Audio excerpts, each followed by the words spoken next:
अस्सलाम वालेकुम व्यूअर्स, उम्मीद है आप खैरियत से होंगे। आज की वीडियो में हम सीमेंट सेक्टर से मेपल लीफ सीमेंट फैक्ट्री को लेके आए हैं और इसकी हम फंडामेंटल एनालिसिस करेंगे और बहुत सारे ब्रोकर हाउस की तरफ से 2023 के लिए टॉप पिक्स में इसको शामिल किया है। दैट इज़ वाई हमने मेपल लीफ सीमेंट फैक्ट्री को सिलेक्ट किया है और इसकी फंडामेंटल एनालिसिस करेंगे। तो सबसे पहले जो मेपल लीफ सीमेंट फैक्ट्री है ये KC 100, KC आल, KC 30 और KMI 30 इंडेक्स और KMI आल इंडेक्स में शामिल है। इससे पता चलता है कि ये जो कंपनी है वो बहुत सारे इंडेक्स में शामिल है। उसके बाद जो कंपनी है वो बेसिकली सब्सिडरी है कोहिनूर टेक्सटाइल मिल्स लिमिटेड की और कंपनी की जो मेन एक्टिविटी है वो production and sale of cement है। तो आज की वीडियो में हम इसकी फंडामेंटल एनालिसिस करेंगे। तो चलते हैं हम फंडामेंटल एनालिसिस की तरफ। जी, तो हम आ गए स्क्रीन की तरफ। तो आए चलते हैं मेपल लीफ सीमेंट फैक्ट्री के हवाले से इसके फंडामेंटल्स जानते हैं।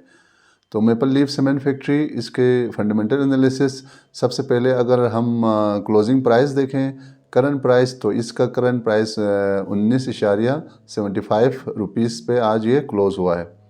नेक्स्ट पॉइंट, बुक वैल्यू पर शेयर अगर हम ट्रेलिंग 12 मंथ का देखें तो इसका जो ट्रेलिंग 12 मंथ का बुक वैल्यू आ रहा है 38.15। सो ब्रोकर हाउस की तरफ से भी रिकमेंड करने का मकसद यही है कि करंट प्राइस जो है वो बुक वैल्यू से बहुत ही कम है। तो ये एक शानदार प्राइस पे इस वक्त हमें मिल रहा है। उसके बाद हम अगले पॉइंट की तरफ चलते हैं, that is 52 week range. 52 week range हमें इस कंपनी की करंट प्राइस के बारे में क्या बता रहा है। सो 52 वीक रेंज जो है वो इसका 19.06 रुपीज़ से 39 इसका हाईएस्ट रुपीज़ तक है।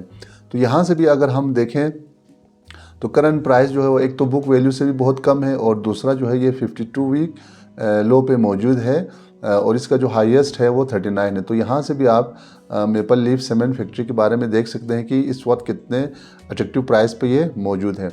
नेक्स्ट पॉइंट की तरफ हम चलते हैं, तो that is 1 year change. 1 year change इसका हमारे पास आ रहा है -39%। तो यहाँ से भी आप देख सकते हैं कि इस वक्त जो मेपल लीफ सीमेंट फैक्ट्री है वो 1 ईयर के नेगेटिव चेंज पे है, यानी इस वक्त 39% जो है ये डिस्काउंटेड रेट पे हमें मिल रहा है। अगले पॉइंट की तरफ चलते हैं, दैट इज़ प्रिंसिपल एक्टिविटी। जैसे कि पहले हमने डिस्कस किया कि principal activity of the company is manufacture and sales of cement. ये सीमेंट बनाता है और सेल करता है। अगले पॉइंट की तरफ हम चलते हैं, तो मार्केट कैपिटलाइजेशन इसका क्या है ये ज़रा हम देखते हैं। तो इसकी जो मार्केट कैपिटलाइजेशन है वो 21.2 बिलियन रुपीस की ये मार्केट कैपिटलाइजेशन है इसकी। तो इसकी जो मार्केट कैपिटलाइजेशन है वो 21.2 अरब रुपीस का है। इसका मतलब है कि कंपनी की जो मार्केट कैपिटल वो अच्छा खासा है मौजूद है। नेक्स्ट पॉइंट की तरफ हम चलते हैं, that is earning per share trailing 12 month का। तो ये हमारे पास आ रहा है दोस्तों 3.92। तो अर्निंग पर शेयर जो 12 मंथ का था इसका वो 3.92 रुपीज़ का है। That is not bad. उसके बाद प्राइस टू अर्निंग रेशो की तरफ हम चलते हैं, ट्रेलिंग 12 मंथ का जो कि हमारे पास आ रहा है 5.04। और ये जो प्राइस टू अर्निंग रेशो है ये भी हमें बता रहा है कि इस कंपनी का जो करंट प्राइस है वो चीप पे मिल रहा है। अगले पॉइंट की तरफ चलते हैं, that is dividend yield trailing 12 month का। तो डिविडेंड ये कुछ नहीं देता है, 2019 के बाद से इसने डिविडेंड नहीं दिया। इसका मतलब है कि जो लोग डिविडेंड सीख करते हैं तो वो मेपल लीफ सीमेंट में इन्वेस्ट न करें तो बेहतर होगा, क्योंकि ये जो कंपनी है वो आपको डिविडेंड नहीं देता है बल्कि ये आपको एक कैपिटल गेन दे सकता है। अगले पॉइंट की तरफ हम चलते हैं दोस्तों, that is ROE return on equity. इसका क्या है ट्रेलिंग 12 मंथ का। तो आए हम देखते हैं, तो ये हमारे पास आ रहा है 10.27%। तो रिटर्न ऑन इक्विटी इसका ज़्यादा नहीं है लेकिन मुनासिब लेवल पे मौजूद है। अगले पॉइंट की तरफ हम चलते हैं, तो ये हमारे पास आ रहा है जनाब debt to equity ratio trailing 12 month का, यानी कंपनी ने इक्विटी के हिसाब से कितना डेट लिया हुआ है। तो हम इसकी वैल्यू ज़रा चेक करते हैं, तो ये हमारे पास आ रहा है 48%। तो इसका मतलब एक कंपनी ने ज़्यादा डेट नहीं लिया हुआ है बल्कि जितना इसका इक्विटी है उससे इसके एक्सपेंसेस जो है वो कवर नहीं हो रहे, इस वजह से कंपनी ने डेट भी लिया हुआ है। लेकिन जो डेट कंपनी ने लिया हुआ है, लोन लिया हुआ है, वो इक्विटी का 48% बनता है। यानी एक्सपेंसेस में कुछ जो है वो इक्विटी से रिकवर हो रहा है, जबकि बाकी एक्सपेंस को मीट करने के लिए कंपनी ने 48% जो है वो डेट लिया हुआ है, उधार लिया हुआ है। तो इसका मतलब है कंपनी ने बहुत ज़्यादा उधार नहीं लिया हुआ है, सिर्फ 48% है, यानी उसकी इक्विटी का तकरीबन आधा उसने डेट लिया हुआ है, लोन लिया हुआ है। अगले पॉइंट की तरफ हम चलते हैं दोस्तों। तो that is total asset first quarter 2023 के रिजल्ट के मुताबिक हमारे पास टोटल एसेट आ रहा है कंपनी का 87.7 बिलियन रुपीज़, 87.7 अरब की इसकी टोटल एसेट बन रही है फर्स्ट क्वार्टर 2023 के रिज़ल्ट के मुताबिक। सो इसका एसेट भी जो है अच्छा खासा मौजूद है, 87 अरब का ये इस एसेट रखता है टोटल। उसके बाद लाइबिलिटीज़ की तरफ हम चलते हैं। तो लाइबिलिटीज़ हमारे पास आ रहा है जनाब 18 बिलियन रुपीज़, यानी 18 अरब रुपीज़ का इसके ऊपर लाइबिलिटीज़ मौजूद है। तो अगर हम एसेट और लाइबिलिटी को अगर हम देखें तो एसेट के हिसाब से लाइबिलिटीज़ बहुत ज़्यादा नहीं है। तो कंपनी के फंडामेंटल में भी ये ज़रूरी होता है कि आप एसेट और लाइबिलिटीज़ को साथ साथ मालूम करते रहें। तो ऐसे कंपनी जिनका एसेट कम हो, लाइबिलिटीज़ बहुत ज़्यादा हो, तो उस वक्त वो जो कंपनी है वो फंडामेंटली स्ट्रॉन्ग तस्वुर नहीं किया जाता है।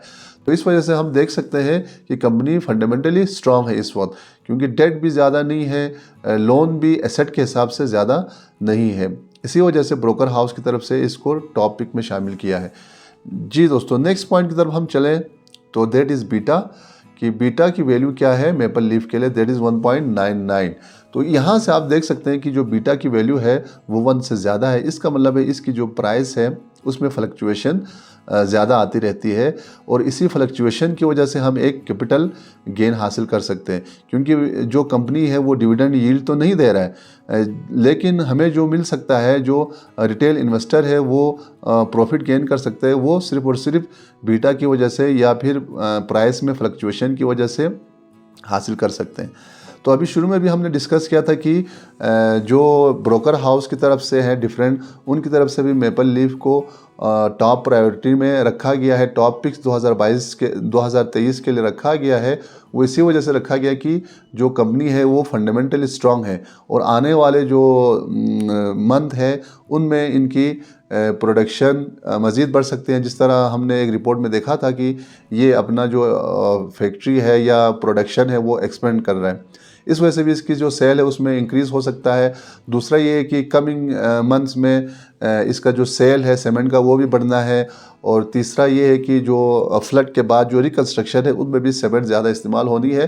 तो इस बेस पे कंपनीज़ ने भी एनालाइज करके ये बताया है कि जो सीमेंट सेक्टर है वो आगे जाके परफॉर्म कर सकता है। और दूसरा जो है इंटरनेशनली भी कोल प्राइसेस जो है वो डाउन पे चल रहा है, तो इस वजह से सीमेंट सेक्टर जो है वो आपको आगे आने वाले 6 महीने में या साल में आपको एक अच्छा रिटर्न दे सकता है।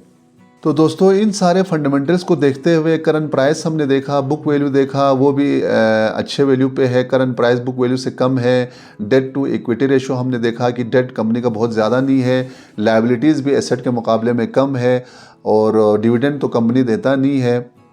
जबकि जो है बीटा जो है वो इसका थोड़ा सा ज़्यादा है, यानी प्राइस में फ्लक्चुएशन हो सकती है। इस वजह से ये कैपिटल गेन के तौर पर हम इसमें इन्वेस्ट कर सकते हैं for the period of 6 months या 1 ईयर के लिए। और दूसरा, ब्रोकर हाउस की तरफ से जो 2023 के लिए उन्होंने एनालिसिस किया है उसके मुताबिक जो मेपल लीफ सीमेंट फैक्ट्री है इसका जो टारगेट प्राइस है वो 35 इन्होंने सेट किया है। तो अगर आप इस रेट पे, करंट रेट पे अगर आप ख़रीदते हैं, इन्वेस्ट करते हैं, तो फ्यूचर में जाके आपको एक अच्छा ये रिटर्न या गेन आपको दे सकता है। तो आज के वीडियो में इतना ही। मिलते हैं अगले वीडियो में एक और सेक्टर के, एक और कंपनी के फंडामेंटल एनालिसिस के साथ। चैनल को अगर आपने सब्सक्राइब नहीं किया है तो चैनल को सब्सक्राइब करें, शेयर करें और लाइक करें, और बेल आइकन पे क्लिक करें ताकि आने वाले वीडियोस की नोटिफिकेशन आपको टाइम पे मिल सके। तो उम्मीद है दोस्तों वीडियो आपको अच्छी लगी होगी। अगले वीडियो तक हमें इजाज़त दीजिए। अपना और अपने दोस्तों का ख्याल रखें, हमें दुआओं में याद रखें। अल्लाह हाफिज़।